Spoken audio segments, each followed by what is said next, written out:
Hello guys, बात करते हैं स्टैंडर्ड 6 का जीबीएसई का lesson number 3 citizenship. It was a Sunday.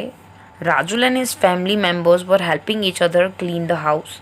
Sunday था, राजुल और उनकी फैमिली एक दूसरे को मदद कर रही थी घर को क्लीन करने में। You must have also be helping your family members when there was work to be done. जब आपका काम खत्म हो जाता है तो आप अपने फैमिली मेम्बर को मदद करते हो। After having his T, grandfather called Rajul and said, T पीने के बाद उनके ग्रैंडफादर ने राजुल को बुलाया और कहा, a family is a social institution which the child come into contact with first.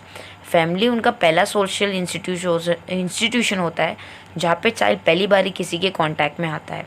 Child learn about society for the very first time from the family. और सोसाइटी क्या है उसके बारे में पहली बारी चाइल्ड अपनी फैमिली से ही सीखता है। Therefore a family is called the school of a culture and personality development. इसीलिए फैमिली को एक पर्सनालिटी डेवलपमेंट और कल्चर का स्कूल माना जाता है जहाँ पे वो पहली चीज़ें सीखता है। बहुत ही स्मॉलेस्ट यूनिट ऑफ सोसाइटी है। और family also teachers that we are mutually depend on each other. Society में फैमिली हमें ये सिखाती है कि हम लोग कैसे एक दूसरे के ऊपर डिपेंडेंट है। Each and every member of the family ought to help each others. और सारे जो मेम्बर्स होते हैं एक दूसरे को मदद करते हैं। Society is based on the principle of the cooperation and it's begin with the family. और सोसाइटी में जो भी प्रिंसिपल है एक दूसरे के साथ काम करने के, वो फैमिली से ही शुरू होते हैं। There is always a mutual impact many by ideas and attitudes of the family member. सबके आइडियाज़ और एटीट्यूड फैमिली मेम्बर्स के अलग अलग होते हैं। We learn ethics and manners from the family. किस हिसाब से पेश आना है और मैनर्स है वो हम लोग हमारी फैमिली से सीखते हैं। Ideology of the family help in making decisions which may or may not be acceptable. जो फैमिली की आइडियोलॉजी है वो हम लोग को कभी कभी डिसीजंस हम लोग कभी एक्सेप्ट करते हैं, कभी एक्सेप्ट नहीं करते हैं। फैमिली एंड स्कूल ऐसे इंस्टीट्यूशंस हैं जो एक सिटीजन्स के शेप में, उनकी एक आउटग्रोथ में एक कैरेक्टरिस्टिक्स डिसाइड करने में मदद करते हैं। When a child is born into the family he is nourished by his family. जब चाइल्ड बेबी बॉर्न होता है तब उसका नरिशमेंट, उसको बड़ा करने का काम पेरेंट्स का होता है। आफ्टर सम टाइम वो रिलेशनशिप बनाता है अपने नेबर्स के पास, फिर वो जाता है school and he grows and constantly imitates his elders till he become an adult. और फिर वो जैसे जैसे बड़ा होता है अपने बड़ों की जैसे इमिटेट करता है कि अपने बड़े कैसे हैं। Meanwhile he come in contact with many social institution which help to mould and develop his personality. उस ड्यूरेशन में वो बहुत सारे ऐसे फेजेस में से जाता है जहाँ पे उसकी अपनी पर्सनैलिटी डेवलप होती है। If a child is given the opportunity to think and take the decision freely he will become a good citizen. अगर एक चाइल्ड को अपॉर्चुनिटी दी जाए सोचने की और अपने डिसीजंस लेने की फ्रीली, तो एक बहुत ही अच्छा सिटीजन बन सकता है later on. When he comes an adult, he will think independently in the social political sphere of a life। और फिर वो इंडिविजुअली वो अपने सोशल और पॉलिटिकल लाइफ में सोचने लगेगा। Work according to understand of such situation. और फिर वो सिचुएशन को समझ के उस सिचुएशंस में बिहेव करेगा। Rajul asked his grandfather, दादाजी, should the duty performed by each person for his family alone? वो राजुल अपने ग्रैंडफादर को क्वेश्चन पूछता है कि दादाजी जो भी घर में ड्यूटी होती है वो अकेले पर्सन्स को निभानी पड़ती है। तो दादाजी ने बोला, नहीं, not at all. You were born in our family and will remain a member of this family. बोले बोले कि उनकी दादा ने बोला कि फैमिली का पार्ट है, तू फैमिली में बॉर्न हुआ है और तू ये फैमिली का पार्ट है। It is the duty of your mother and father to nourish and protect you. तुम्हारे मम्मी पापा की ड्यूटी होती है तुम्हें नरिश करने की, प्रोटेक्ट करने की। Similarly first duty is to respect your family. So तुम्हारी भी रिस्पॉन्सिबिलिटी होती है कि तुम अपनी फैमिली की रिस्पेक्ट करो, कस्टम ट्रेडिशंस मानो और ऑब्जर्व करो रूल्स एंड रेगुलेशंस को। Along with being a member of the family, you are also students of your school towards which you have a duty to perform। तुम उनके साथ साथ स्कूल के एक स्टूडेंट्स भी हो जहाँ की ड्यूटी तुम्हें परफॉर्म करनी है। Maintain good relationship with the co students and having a healthy attitude toward the school are some of them. तुम्हारे दोस्तों के साथ अच्छे बिहेव करो और स्कूल में अच्छे से हेल्दी एटीट्यूड अपनाओ, ये भी तुम्हारी एक ड्यूटी है। Apart from this, person who is born in India has a duty toward village, taluka, district, nations, world as a citizen. हमारी एक ड्यूटी बनती है इंडिया के सिटीज़न एज अ कि हम हमारी कंट्रीज़ का ध्यान रखें। यहाँ पे एक ग्राफ बताया, उसमें सबसे छोटा चीज़ बताया हुआ है, दैट इज़ अ विलेज, फिर तालुका, फिर डिस्ट्रिक्ट, फिर स्टेट, फिर कंट्री एंड फिर वर्ल्ड, और उससे सबसे छोटी है फैमिली। यहाँ पे आपको टेबल दिया हुआ है अगर आपको कंप्लीट करना है, जिसमें मेंबर्स के बारे में और what will you not do list बनानी है। After listening to everything, his Dadaji told him Raju joined his mother in the cleaning of a cupboard where he found a card on the one of the shelf. Raju फिर अपनी mummy को join करता है वो tables को साफ़ करने में, कबोर्ड को साफ़ करने में. He said what is this mummy? तो उनकी मम्मी रिप्लाई करती है this is the voter identity card. नीचे आपको पिक्चर में दिख रहा होगा, तुम्हारे पापा का ये वोटर आइडेंटिटी कार्ड है. उनके ऊपर कुछ इन्फॉर्मेशन लिखी हुई है और उनका फोटोग्राफ था. You know about the residential proof of the owner of the voter identity card. उन्होंने ये बताया कि ये हमारा वोटर आइडेंटिटी कार्ड है जिससे ये हमारा रेसिडेंशियल प्रूफ देता है कि हम लोग यहाँ पे रहते हैं. Voter identity card must be with the persons document for the voting. और जो वोटर आइडेंटिटी कार्ड है वो वोटिंग के लिए यूज़ होता है. इंडिया जैसी कंट्री में जब आप 18 साल के ऊपर हो जाओ तो आपको एक वोटिंग राइट्स मिलता है. वोटर आइडेंटिटी कार्ड ये ऑथेंटिकेशन डॉक्यूमेंट है कि आप वहाँ के ही सिटीजन हो, सपोज टू बी इंडिया के सिटीजन हो. After seeing the voter identity card, Rachel was curious to know about the meaning of the term citizen and citizenship. ये जानने के बाद राजुल को इंटरेस्ट आता है क्वेश्चंस के पर जो क्या मीनिंग होता है सिटीजन और सिटीजनशिप वर्ड्स पे. He then ask his grandfather for the explanation of the same. फिर उसने अपने ग्रैंडफादर के पास उसका एक्सप्लेनेशन मांगा.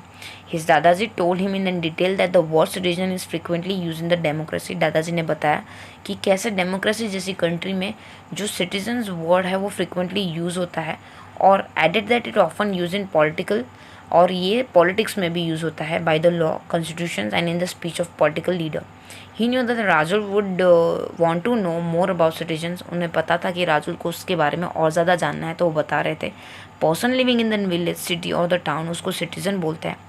बट उसका मीनिंग लिमिटेड नहीं है. उसका मीनिंग इतना लिमिटेड है कि वो विलेज, सिटी और टाउन का मेंबर है. Generally speaking, person who legally belong to the country and has a right and protections of the country, वो कंट्री का सिटीजन है. वो पर्टिकुलरली वही एरिया में रहता है और वही कंट्री में रहता है लंबे टाइम तक. और जनरली अगर बोले तो वो पर्सन जो कंट्री में रहता है और उसके जो राइट्स और प्रोटेक्शंस वो कंट्री के हैं तो वो पर्टिकुलरली कंट्री का सिटीजन्स कहलाएगा. An Indian citizen has a deep love for his country. Prides in fact that he is an Indian. हमारे जो इंडियंस में है वो एक इनबिल्ड एबिलिटी होती है कि हमें बहुत ही प्राउड होता है हम इंडियंस है. He cooperates with the other citizens and serve the national, and in return government give him a right to enjoy. हमारी ड्यूटी बनती है कि हम लोग ये सारी चीज़ें प्रिजर्व करें, हमारे नेशन को रिस्पेक्ट करें और इसके रिटर्न में गवर्नमेंट हमें कुछ राइट्स देती है जो एंजॉय कर सकते हैं हम लोग. जैसे कि right to speech, right to equality, right to religions, जिसके बारे में हम लोग आगे पढ़ेंगे. Indian government take care of a life and the property of all the non residential Indian as well. India की गवर्नमेंट की रिस्पॉन्सिबिलिटी सिर्फ इंडिया के लोगों का ख्याल रखने में नहीं, नॉन रेसिडेंशियल इंडिया जो इंडिया में नहीं रहते उनका भी ख्याल रखने में है. And ideal citizens never cause harm to the country and nations. और जो अच्छा सिटीज़न है वो कभी भी इंडिया को या फिर अपनी कंट्री को हार्म करने की कोशिश नहीं करता है. सिटीजनशिप के बारे में पढ़ते हैं. Every person living in India is not a citizen. Out of this people, जो इंडियंस और जो फॉरेनर्स होते हैं, दो टाइप के पीपल्स होते हैं, एक तो इंडियन और फॉरेनर. मैनी पीपल जो इंडिया आते हैं दूसरी कंट्रीज से थोड़े टाइम के लिए रहते हैं, टेम्पररी रहते हैं, they do not have a right to vote. Elections में पार्टिसिपेशन नहीं कर सकते और उनको बाकी सारे गवर्नमेंट के जो राइट्स है वो मिलते हैं. Therefore they are not called the Indian citizens, they are the citizen of their own country. जैसे कि सपोज भी यूरोप से आया हो, यूएसए, रशिया, जापान, तो वो इंडिया स्टडी के लिए आया हो या फिर वर्क के लिए आया हो, इंडस्ट्रियल सेक्टर के लिए आया हो, तो उसको सिटीजन नहीं कहा जाएगा. Ambassador of the different countries stay in the India but they are not the Indian citizens. कुछ एम्बेसडर्स कंट्रीज़ में आते हैं इंडिया में तो उसको इंडियन नहीं बोला जाएगा. Citizenship means to stay permanently in the country to enjoy the right given by the state or to perform the duty entrusted to the person. Citizenship का मतलब हुआ कि वो पर्टिकुलरली कंट्री में बहुत सालों तक रहता हो और वो पर्सन्स ड्यूटी निभा रहा हो अपनी कंट्रीज़ के लिए. Person get a loss of citizenships अगर वो कुछ भी हमारे कॉन्स्टिट्यूशन के खिलाफ करता है. According to the constitution, single citizenship is given to the union government to the all the citizen of the India. Constitution के हिसाब से यूनियन गवर्नमेंट को सिंगल सिटीजनशिप दी जाती है. सिटीजन्स में बिलोंग टू दी गुजरात और Maharashtra but he is not entitled to get the dual citizenship. उसको पूरे इंडिया की एक ही सिटीजनशिप होती है, दैट इज़ अ इंडिया की citizenship. How to get the Indian citizenship. India की सिटीजनशिप के लिए हम लोग को क्या करना पड़ेगा. एक तो बॉर्न होना पड़ेगा बाय लॉ, बाय रजिस्ट्रेशन और by residential for the definitely period of a time. अगर थोड़े टाइम के लिए रहेंगे तो शायद सिटीजनशिप मिल जाएगी। A person who is born in India gate the Indian citizenship automatically. Child who born in foreign country, उनको भले ही उनके पेरेंट्स इंडियन पेरेंट्स हो लेकिन उन्हें राइट्स इंडियन सिटीजनशिप की नहीं मिलेगी। या फिर जो चाइल्ड है वो उनका बॉर्न फॉरेन में हुआ हो but has a Indian parents has a right to Indian citizenship, वो फिर उन्हें इंडियन सिटीजनशिप मिल पाएगी। For example, Sheikh and his wife are born, both are Indian and are stay in the USA। Nadeem जो उनका सन है जो अभी बॉर्न हुआ है, Sheikh registered the name of Nadeem in office of the Indian ambassador.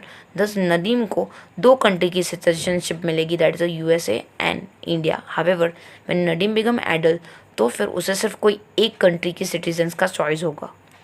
Being born to the Indian parents is very natural way of acquiring Indian citizenship. Even foreigner can acquire the Indian citizenship. Government में apply कर कर थोड़े साल अगर रहेंगे तो हमारी India की सिटीजनशिप मिल जाएगी। जैसे कि to surrender the citizenship of a foreign country at the time of application, application time में वो फॉरेनर कंट्रीज़ की सिटीजनशिप मिल सकती है। वो 5 साल से अगर ज़्यादा रहेगा तो इंडिया की सिटीजन मिल जाएगी उसे। Intention of application must be one of the permanent residential. जब एप्लीकेशन डाल रहा है तो परमानेंट रहने के इंटेंशन से डाल रहा है तो उसको सिटीजनशिप मिल जाएगी। However if a foreign marry a Indian citizenship तो भी उसे इंडियन सिटीजनशिप मिल जाएगी। If Indian citizens commit a serious crime of a betrayal तो फिर उसको सिटीजनशिप से निकाल दिया भी जा सकता है। राहुल सेड, दादाजी, I have got a lots of information about citizen and citizenship from you, I will pass to my friends. उन्होंने बोला कि मुझे बहुत सारी इन्फॉर्मेशन आपसे मिली है, मैं ये सारी इन्फॉर्मेशन अपने दोस्तों के साथ शेयर करूँगा। Thank you. Thank you for watching. अगर आपको वीडियो पसंद आई है तो प्लीज़ लाइक कर दीजिए और ज़रूर बताइए कि आपको वीडियो कैसी लगी कमेंट बॉक्स में।